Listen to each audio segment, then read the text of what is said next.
النبي صلى الله عليه وسلم يقول: لئن أقول سبحان الله والحمد لله ولا إله إلا الله والله أكبر أحب إلي مما طلعت عليه الشمس.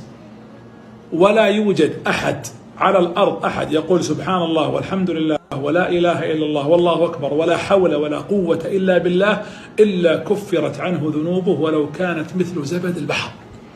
وش هالفضل العظيم! تغرس غراسا في الجنة، وتكفر لك الذنوب، وتذكر عند الرحمن، ولك دوي تسبيحك له دوي كدوي النحل حول عرش الرحمن. اذكروا الله وانشروها وانقلوها ولا تسكت بعد اليوم أبد.